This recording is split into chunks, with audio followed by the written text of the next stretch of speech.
Is it likely Berger's going to play again this season then because of the injuries picked up?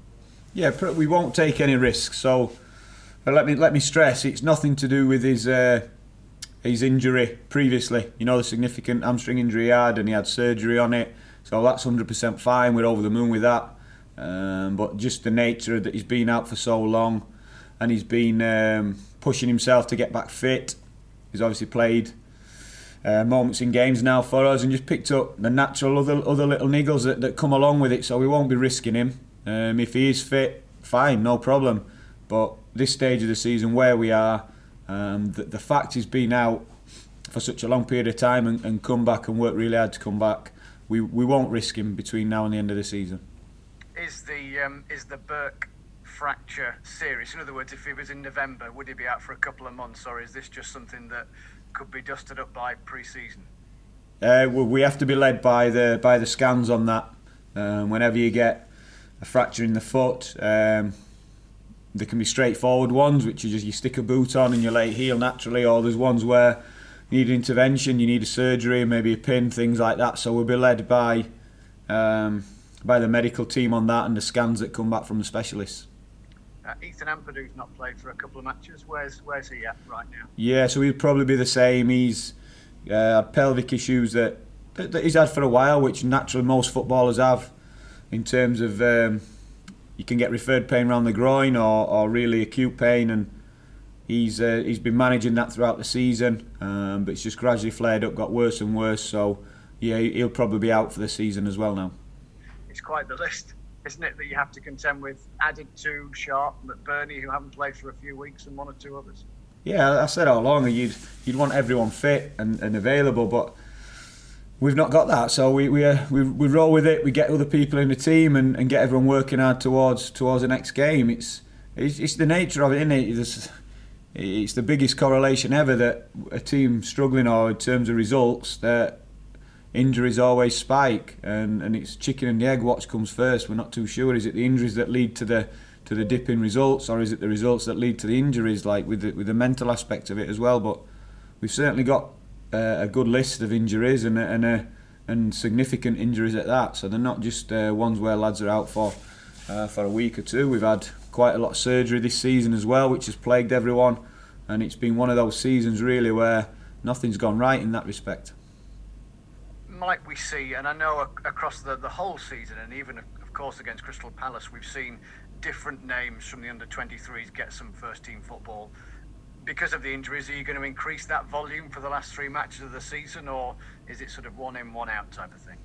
Well, probably one in, one out, but if we are light, you tend to get more people in and about it.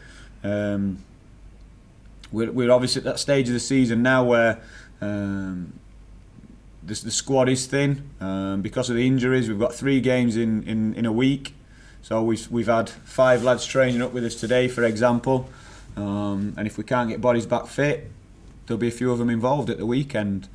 There may have been more this season involved already, but because we're working in different bubbles in the COVID testing, it meant a few times that the bench had to be a little bit light early on in the season. So there's been moments in the season where there could have been other names that you've not seen yet.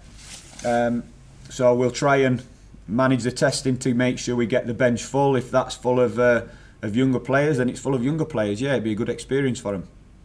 It's always kind of the stock response that when teams aren't doing so well and picking up wins, it's chuck the kids in, but presumably you would think it's better to drip feed some of these young prospects into teams that are in a semblance of better form.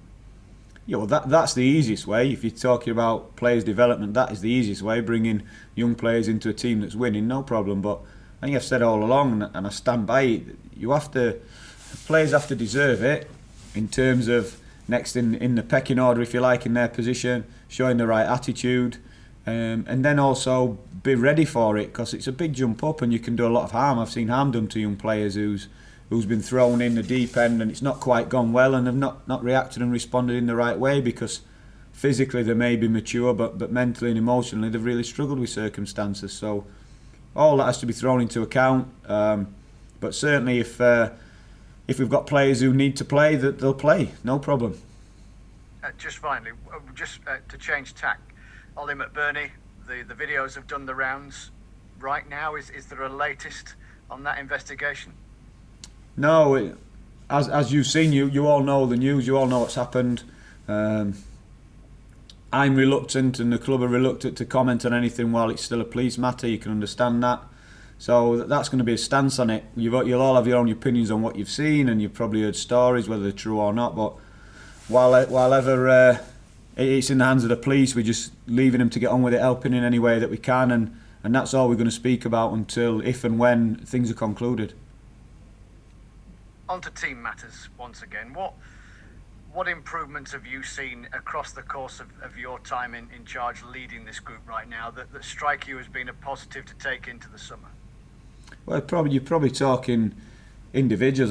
We've not been able to, results have been tough to come by. Also, everybody could see that. We could see the struggles of the season, whether that's been on the pitch, whether it's been off the pitch, with blighted by injuries. So in that respect, that's been difficult. But in terms of working with individuals, that's been a big thing for me. Speaking to the ones who, especially the new signings who's come in, because if we're honest, we've made new signings throughout the season, and I said when I first took over this group of players, it weren't for the ones who were already here for the standards to drop. It was the new signing standards had to be raised to go past what was already here, and that has to happen. So it's been an emphasis on that, really, dealing with this difficult season, dealing with what's gone wrong, especially as an individual and in your position, and what can you do to improve on that, because you're in control of that yourself. If we signed a lot of young players, which is good for the future of the club, who's had success at the level below, which is fine, and we're going back there, but you can't just hope and wait for that to happen. It's preparing the players and making sure that they know how difficult it is at this level, because this is where everyone wants to play. So that's probably been the emphasis, Andy, on that. Because whilst we've had to chop and change the team regarding the injuries, things like that, for the long-term future, and for those boys who did sign and maybe not had the season that they wanted, it's an important factor going forward that we don't just write this season off as a bad one and hope for the next one. We want to be in this position, we want to be in this league, and this is how tough it is. It's interesting, isn't it, about, catch-22, vicious circles. You want the experienced professionals or the longer-standing players at this football club to help provide a platform for the young kids that are coming in, because essentially neither of those things has happened, has it? They've not improved the place, but they've not had the structure perhaps to come into to improve. Yeah, and it is catch-22. It's just been a culmination of things. We spoke a lot about it as a group, as a team, and it's been a difficult time when you're riding. We spoke about the adrenaline chase in Europe 14, 15 months ago. Game after game after game after game. You don't get injuries, you don't get tired. Working then through the lockdown, the players just went at it and at it and at it, trying to be ready for that big chance, sitting sixth in the Premier League and chasing down Europe. The players went at it and didn't have a rest. And then that lockdown was extended, and all of a sudden then you're coming back into it where you maybe would have benefited emotionally and physically from a couple of weeks break, which they didn't have. So that had its toll on us. That obviously rolled then into this season as a group of players. So for lots of reasons, they do need a break, but we can't have a break in this next 10 days. We've got 3 games, and we have to give everything in these next 10 days for those points, because we'll be signing off from the Premier League for this foreseeable future. So Everton then is the challenge next. Where do you see them? Where do they sit right now then? What challenge do they pose? A team of top players, match winners in different positions, so we know the threat. We know what the threat is. They've been inconsistent, you'd say, through the season. On the day they've beaten anyone and everyone, and then other days the results haven't gone the way they wanted. And that's probably been reflected in the formation and the shape that they've been playing as well. They've played lots of different systems, lots of different shapes. So from that aspect, they've not been easy to pin down. But from terms of the personnel and the key players in there, in terms of what threats they bring, it's there for all to see. So we know the key individual threats that they pose. In terms of the system that they play, we'll have to wait and see and be prepared for it. But like I say, week to week in the Premier League, you play against different systems all the time, and players can adapt easy enough now because they're used to playing against different shapes, systems, and it'd be more about the individuals on the day, their individual players, their match winners, us dealing with them, and then how we impose our game on them to cause them problems. It was interesting a couple of minutes ago when you were talking to TV about essentially a lack of clarity. I appreciate that's for the outsider looking in. As far as you're sort of concerned and relaxed about, is the clarity behind the scenes? You know, everybody kind of knows where they stand. The manager, you, somebody else will get appointed. Players know what's going on. Even if it, from the outside looking in, it appears as though there isn't that clarity. Yeah, clarity in terms of, well, we don't know the appointment, no one does. So in terms of that, there's no clarity. But in terms of us and how we work, we can't be worried about that. It gets thrown on us all the time. Of course it does, in terms of questions, and players want to know, because there's obviously futures up in the air and things like that. And as a player, you automatically want to know. I would, if I was playing, you want to know who's going to be picking the team next, and are you going to be their type of player, of course. So from that aspect, it helps. But I said it'll sort itself out soon enough. Is that going to have it's not going to have a bearing on the future of the club getting sorted in this next week. It might have a bearing on results right now, like saying, giving that clarity and that emphasis and that impetus.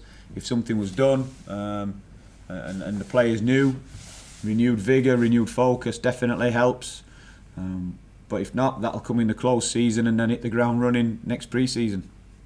Just finally, in previous press conferences when we've spoken about you right now, you're obviously in a good place. Whatever happens, your future immediately at least remains with Sheffield United. Do you think that this kind of increased advisory role continues when the new manager comes in? You're talking my role, Andy? Yeah, so you obviously under 23's boss right now. You may be the next manager if it's somebody else, but the kind of the advisory role that you've kind of got into right now, do you think that might continue beyond?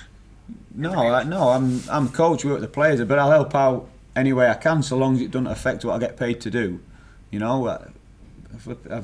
I've done enough roles at a club, and I've had enough responsibility to do most things, no problem. But you get paid to do a job, and if people start working outside their pay grade or outside their role spec, if you like, then things go wrong. And so I've got no intention of stepping on anyone's toes or doing things I'm not paid to do. But I'll certainly help in any way I can, just like this, help in any way I can, because that's a professional thing to do. And if everyone does that at a football club, you're more successful.